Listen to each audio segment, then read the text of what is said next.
दोस्तों आज मैं आपको धर्मेंद्र जी से जुड़े, उनके गुजरे ज़माने से जुड़े, उनके शुरुआती दौर से जुड़े दो किस्से सुनाऊंगा। मेरा दावा है इन्हें आपने पहले कभी नहीं सुना होगा। एक किस्सा तो आज़ादी के दिनों से जुड़ा हुआ है और दूसरा किस्सा धर्मेंद्र और शशि कला के रिश्ते से जुड़ा हुआ है। क्लासिक एक्ट्रेस शशि कला से जब धर्मेंद्र जी का झगड़ा हुआ था।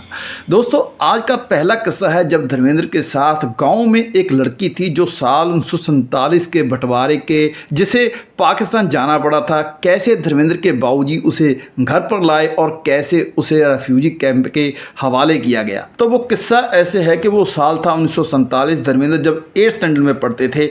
उस दौरान उनके साथ एक लड़की होती थी और उनके दोस्त थे जब्बार और हनीफ और अनुपम दीन उनके मास्टर थे और वो सभी बाजार से सर लटकाए जा रहे थे। धर्मेंद्र उनको पकड़कर रोने लगे और रोते हुए उनसे पूछने लगे कि क्यों रो रहे हो। मास्टर जी भरे मन से धर्म को कहने लगे कि बेटे जाना पड़ेगा, नहीं रुक सकते। और एक लड़की भी थी, धर्म के बाबूजी सुबह सैर करने के लिए जाते थे, उसे चोट लगी हुई थी। धर्म के बाबूजी उस लड़की को अपने घर ले आए और वो लड़की धर्म के बाबूजी को अब्बा कहकर बुलाती थी।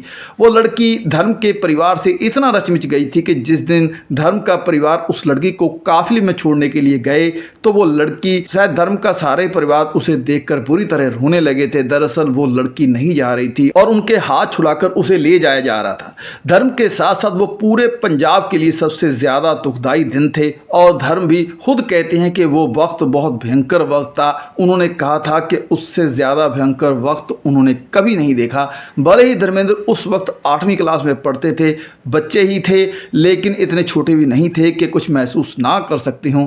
तो जब उनसे पूछा गया कि एक तरफ दुख था तो क्या दूसरी तरफ आज़ादी की खुशी थी क्या, धर्मेंद्र का भी वही एक पंजाबी जैसा ही जवाब था, क्योंकि पूरे देश में आज़ादी की खुशियां मनाई जा रही थी, लेकिन पंजाब के हिस्से ना तो आज़ादी से पहले खुशी आई और ना ही आज़ादी के बाद, बल्कि जहां आज़ादी से पहले सबसे ज़्यादा कुर्बानियां पंजाबियों के हिस्से आई और देश को आज़ाद करवाने में एक बड़ा योगदान डाला, और दूसरी तरफ आज़ादी के बाद तो सबसे बड़ा विभाजन पंजाब का ही हुआ। सबसे ज़्यादा कष्टदायक हालात पंजाब प्रांत के हिस्से ही आए।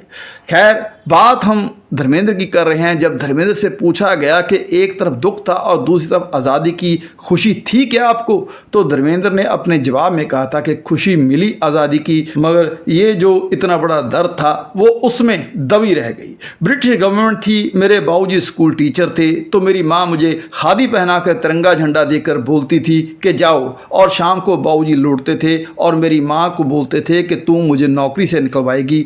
तो मेरी माँ कहती थी मैं तो मेरे बेटे को ऐसे ही भेजूंगी, आपकी नौकरी जाती है तो जाए। अब आते हैं दूसरे किस्से पर। दूसरा किस्सा भी धर्मेंद्र और गुजरे जमाने की अदाकारा शशि कला से जुड़ा हुआ है। धर्मेंद्र और शशि कला में जब झगड़ा हो गया था।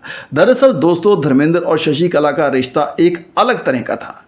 धर्मेंद्र के साथ शशि कला ने कई फिल्मों में अदाकारी की थी। शुरुआत में ही शशि कला धर्मेंद्र की किसी फिल्म में भी भाभी बनी थी तथा किसी फिल्म में उनसे प्रेम करने वाली, लेकिन सेट पर जब टेक होता तो वो अपने अपने किरदार निभाते, लेकिन शशि कला धर्मेंद्र से ऑफ स्क्रीन ज्यादातर मजाक ही किया करती थी। धर्मेंद्र एक पेंडू लड़के थे, लेकिन शशि कला शहर की चकाचौंध से गुजर चुकी थी।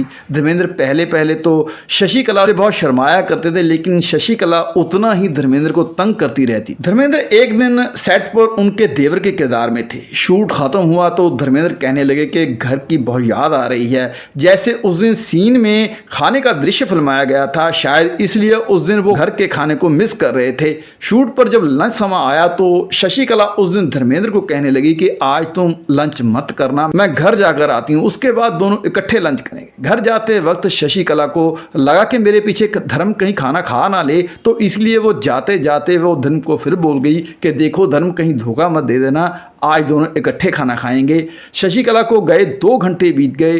पहले तो धर्मेंद्र को लगा कि शशि मेरा उल्लू बना गई है, लेकिन फिर धर्मेंद्र को याद आया कि उसने भी शशि कला से वादा किया था कि उसके आने के बाद ही खाना खाएगा। सभी ने लंच कर लिया और दोबारा सभी शूट पर वापस भी आ गए, और उसी वक्त शशि कला भी हाथ में एक छोटा सा बैग पकड़े हुए सेट पर पहुंच गई।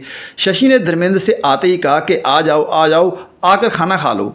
तो धर्मेंद्र ने भी कह दिया कि शशि तुम कितनी लेट हो गई हो, तुम्हारा इंतज़ार करते करते मैंने अभी खाना खाया है। इतना सुनते ही शशि ने वो हाथ में पकड़ा हुआ बैग उछाल दिया और ज़ोर ज़ोर से धर्मेंद्र पर चीखने लगी।